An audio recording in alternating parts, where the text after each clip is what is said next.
मलिरा सिंध हुकूमत आईजी सिंध मंशियात हलासी दावा ही बितगन लेकिन मुबैना वड़ा थानिया दस्तगिफ्तगी मंशियात नुबाब हो गया तटे अच कराचिया आयो कि मसले कच्चा मंशियात बरामदगी बिता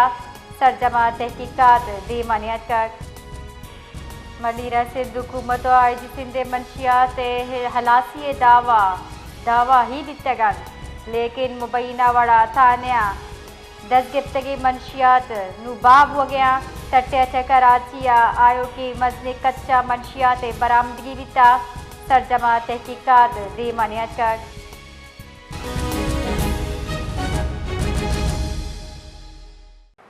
इधर का मज़ीद तफसील देगी शाहनवाज शहर। जी शाहनवाज।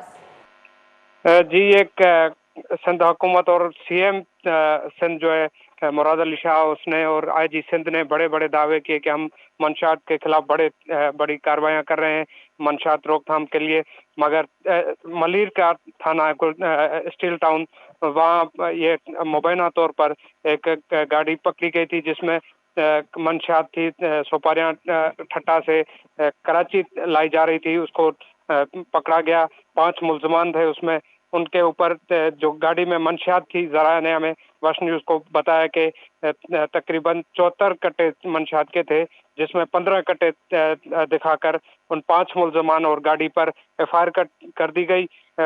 जो बकाया कट्टे हैं तकरीबन 60 से 55 कट्टे थे, वो मुबैना तौर पर किसी मंशियात फरोश डीलर को जो लाइन चला रहे हैं उसको फरोख्त की गई है। बड़ी भारी रकम है फरोख्त की गई है। इससे शुक्रगुजार तुनियों से बार बार रब्ते करने के बावजूद वश टीवी ने बड़ी कोशिश की कि रब्ता हो जाए, उनने फोन अटेंड करने से गुरेज कर दिया और मौक़िफ़ अपना देने से गुरेज कर दिया। ये सिंध हुकूमत और जो आईजी सिंध है उसके जो अहकामात हैं उस पर सवाल निशान है कि इतनी भारी मिकदार में जो है मंशियात पकड़ी गई और वो जो है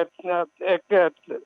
कम मतलब उसका एक हिस्सा भी जो है वो जवाबदारों पे लाकर एफआईआर दर्ज की गई, बकाया जो है वो फरोख्त की गई है। जी बहुत बहुत शुक्रिया।